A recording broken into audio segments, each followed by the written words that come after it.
Hi, diddly hey, neighborino. It is Jim Dempsey, a man who just lost his best friend in the ball pit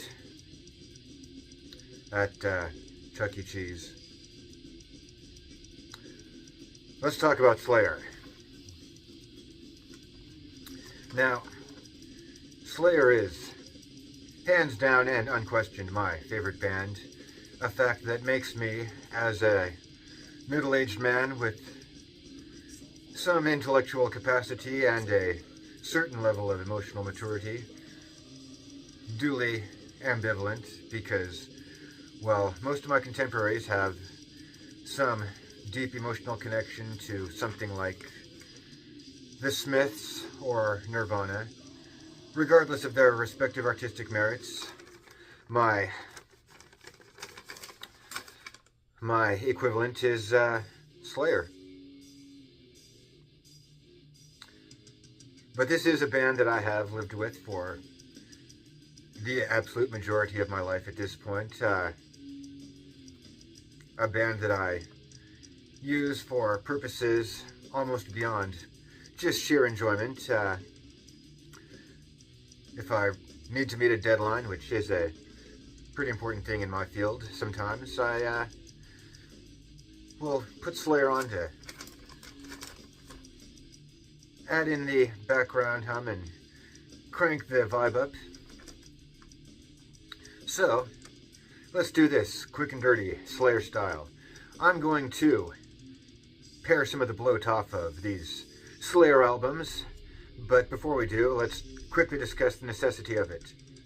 Is Slayer really bloated compared to anyone else in the Big Four? Answer, I don't give a fuck about those other bands. Metallica, they got a couple interesting albums. Megadeth, they're an interesting band. Anthrax. So, if we compare Slayer to those bands and those worlds that they opened the gates to, we can tidy this canon up just a little bit, right? But before we do, I'm also going to demonstrate my love for Slayer by putting them in the Dempsey Gallery. Now, we rate our albums here on a 3-tier scale. They go, number 1, how much do I enjoy it? Number 2, how much do other people enjoy it? What is the consensus, the broader historical significance of the album? And number 3, what is the artistic merit of the album as a package? How does the cover art look? How does the lyrical content fit? How does the whole thing vibe as a piece of art and that stuff? Then we average it out, give it a 1 to 10 number, and throw it in the gallery. So, diving right in, Show No Mercy. Personal enjoyment on this one is a firm 9. I do really enjoy this album. It's going to be an interesting surgery here. Historical significance. Well, I mean, everyone enjoys the album. Or they're punk kids that just listen to Slayer for the skateboard factor. And, is it earth-shattering? We're going to be conservative here. I'm not coming on the internet to polish anyone's knob, unless you're subscribing to the OnlyFans. So, I'm going to give this one a 7. And, artistic merit, 10 out of 10, baby. Look at this sexy goat man. Everyone since 1982 has been looking at that and saying, what the ever-loving South Park hell is that crap? Which is that timeless quality that makes you a standout. And average that one out. That is a 26, but I like this album so much that I'm going to round up and we're going to make this one a 9 out of 10 and dispense. Haunting the Chapel. Quick one, we can knock it out quickly. Personal enjoyment is a 10. 3 of the best songs Slayer had until they stacked up a much bigger canon of songs with a lot more albums. About the only way they could make this EP any better was by stacking on Aggressive Perfector, which, gonna sidebar here, I'm not trying to be the edgelord in the back of the bar with the shades on, talking about only the demos are real. But it did just kind of emerge as a fact of history that out of all the songs up until South of Heaven, Aggressive Perfector's got to be my favorite. There's just something of the charm in that really catches the Dempsey ear. And historical significance on this one is a 5 because it's just a quick stopgap. It get ranked up a full point or 2 because the songs are that good that even as a stopgap, it still is a standout effort. And artistic merit, again, notched up a point. It's a basic-ass, gimme-ass Brian Slagle is a lazy bastard cover. But for the sheer fuck you, we did that factor. And because I just love this so much, I'm going to notch it from a 6 all the way up to an 8. Average it out at a 8 out of 10 here, and we move on. Find out what awaits us next, and personal enjoyment on here is another solid 9. Historical significance, this one gets an 8. Could have been a 9 for the consensus factor, but we're notching it down 1 because we're being conservative here. We're also notching it up 1 because this one, even more than Show No Mercy, really caught the ire of some groups during that Satanic Panic era. Fun fact, my first exposure to this band was in a magazine that Dad Dempsey had floating around, many copies of actually, titled Lutheran Witness, because Dempsey Sr. was in fact a minister in the Lutheran Church Missouri Synod, and one article referenced the devil music and called out a band named Slayer with a record titled Hell Awaits, and they were shocked and appalled by it, and I was shocked and awed by that. And when I found that in a record store, well, it was literally so scary that I listened once and didn't come back for another 6 months. In the meantime, picked up a copy of Seasons, and we'll come back to that. And artistic merit here is unquestioned 10. So this one ranks in at a easy 27 altogether and a solid 9 in the catalog. Rain and Blood, personal enjoyment, I give it a good 9. Historical significance is an unquestioned 10. Even I could not debate that, though for the sheer purposes of being a contradictory bastard, I would have loved to have taken a stab at it. And artistic merit is, again, an immediate and obvious, unquestioned 10. This is one of the best album covers in any genre, and one that amateur art critic Jim would totally take to the cocktail parties and tout as an example of some high art. And as someone with the Lutheran background, it obviously tickled me to see our man Martin make the Pool of Blood. This one averages in at a firm 10. That one, as much for the cover as for the enjoyment, because, well, we'll come back to that shortly. South of Heaven ranks at a firm 9.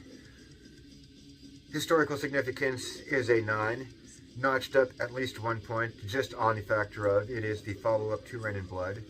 I was not there to anticipate it at the time, but I am reliably told that it was an anticipated effort, and a bit unexpected. And that fact alone also ranks it up at least 1 point on artistic merit, because the unorthodox choice at a time when maybe unorthodox choices were the thing to do, but in your own little niche, it would also still be that unexpected thing. Slayer opening with a slow track, and that, unfortunately, could not add anything to the artistic merit, because just on the cover alone, a sheer 10. Most of these are not things that I would take to the cocktail parties and tout as high art. But they have a fitting sheen for the ugly content therein, and as artistic choices and just as badass album covers, you really can't fuck with the Larry Carroll era. This one comes in at a strong 9. Seasons in the Abyss, as referenced a moment ago, was my first real experience of Slayer, the one that I could actually get my head around, and give this one a 9 for enjoyment and a 9 for significance, because it had the video, the MTV exposure, probably a lot of people's first glimpse into Slayer, certainly a lot more than Lutheran Witness, and historical artistic merit, is once again a Larry Carroll 10. This one averages in at a strong 9. And now we move into the next era, the streetwise, mall-ready, skateboard deck Slayer era. Divine Intervention. This was the first Slayer album that I had the chance to hear as a new Slayer album. I was a bit put off because it did not sound anything like Seasons, in as much as they do all sound quite the same to my mom, but historical significance. Oh, I'm sorry, I gonna glimpse right past it. I did give it a firm 10 for personal enjoyment, because while I was initially put off, this one is the one that grew on me the quickest, the most, and stayed with me the longest. It is, alongside Haunting the Chapel, my single favorite Hell Awaits Slayer release. Haunting the Chapel and Divine Intervention stand as my single favorite Slayer releases. The Freudian slip was because I do champion Hell Awaits as the definitive Slayer release, and not Rain and Blood. We can get to that in an episode all its own, which that certainly is. So yeah, I ranked it a 10 there. For historical significance, I had to knock this one down to a 7, because while it does rate significant for being the album that launched the band into a decade-plus career and demonstrated them as capable of covering more than just Satan as topic matter, it is also the point where a lot of people really just start walking out the door, especially if they're any older than myself. So yeah, 7 here. Artistic choices, I rank this up as a 9. The cover itself, I liked more at the time than I do now, in distinct contrast to the album, but I love this album so much that I notched up 1 point. It does not merit a 10, because though it does fit very well to the work therein, it is the first where we start to see Slayer really latching on to contemporary things in a way that they'd kind of avoided doing in the 80s. This is the first one that, as a album cover, can be really dated, because it is so dateable. But on full artistic merit, 1 solid point up for the band photos, because that dual grim nature and just how unprofessional it all comes in does really tack on. The collage boosts up a full points too, if you had the CD version. And the arm was worth probably 3 points, but we can't be slobbing those knobs here. You again, paid subscription for that one. Diabolus and Musica, personal enjoyment on this one. Controversial 9, because it's controversial, but I liked it. I don't like everything about it. I feel it's a bit thick for a Slayer album. The production here is following the cover art in Diabolus. It's where we start to hear them being really dateable and therefore able to be dated. And historical significance, it is a 6, because while it is the one that, more than Divine, really put Slayer on the skateboard decks, it is also the one that people are starting to really walk away from here. And artistic merit, I had to notch this one up from the expected amount. It comes in at a 7. I don't like the logo fuckery, it's true. I don't like the full deviance from the previous expected kind of aesthetic, but at the same time, since we are dealing with a new Slayer, it is worthy that there is a new kind of thing going on with the cover, and it's kind of got a bit of a dark cult aesthetic to it. And if you're going to fuck with the logo, you might as well just go all out. So this logo here at least gets something there that later reiterations of the Slayer logo just do not manage to sustain. This one averages in... Did I average Divine? Sorry.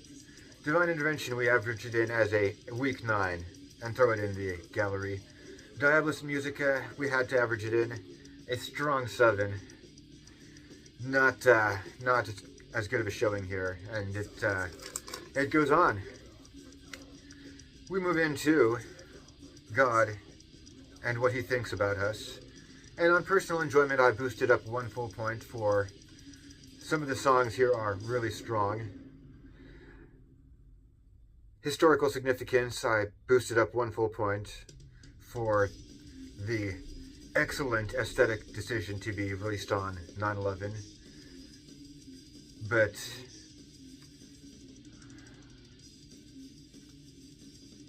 I don't like the energy drink energy going on here. I don't like the mall-ready bullshit service level accessibility that Kerry King is bringing here, and I don't know what Jeff was dealing with, but I wish he'd really put a little more time into asserting himself on this album, because it's just artistically, this is the first one that I am able to dispense here. I believe this one had 2 separate covers, and they both are pure fucking garbage. Lyrical, topical content matter, pure fucking garbage. I am not a man who is afraid of a good F-bomb, but this one just goes all off the rails in total, utter juxtaposition to the, I think there's about 4 total leading up to this album, and then the gates come off and Jeff just says, okay, Kerry, you write the lyrics. They have an intro. Why is there a fucking intro? The whole package of aesthetic choices on this package is pure piss Jim off energy. So we'll carve it up a bit. Christ Illusion, personal enjoyment, I give it a 6. Historical significance, I give it a good 6. People are walking away, or have walked away, and it's a new generation, but it gets a good point up from what I would give it, because it is a new generation is listening now. And artistic choices, it gets a solid 10, because they did make some very key decisions on here. Production is a lot less contemporary than God Hates Us All. The blast beat was a nice little addition. Bringing Dave back was a good choice in the aggregate, and bringing Larry back was an excellent choice. Do I have the discs available here? I'm going to double check myself and see that. Let me keep the different book? No? Alright, well, suffice it to say that if you have the CDs at home yourself, you'll know that that Deaf American print that they have on the classic run of albums also resurfaced on the Christ Illusion CD itself. So all around, a fair return to form. And how did it average it out? Well, God Hates Us All was a strong 5.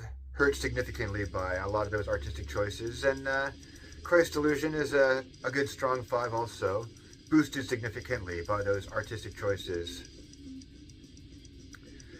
Coming down the line here, we have World Painted Blood. I give it a 6 for personal enjoyment. These last 2 albums here, when they're on point, they're on point, but when they are phoning it in, I sort of feel like I could take the poll here. Which songs are the songs that I'm going to carve out of these later albums? And there'd be a lot of consensus on some of these songs. Historical significance is a 6 because it is a Slayer album. And artistic merit is a 2 because a cover is one step up from God Hates Us All. The production is interesting, so I do give it a boost on that score, and overall it comes in at a weak 5. They are not finishing out well here. Now,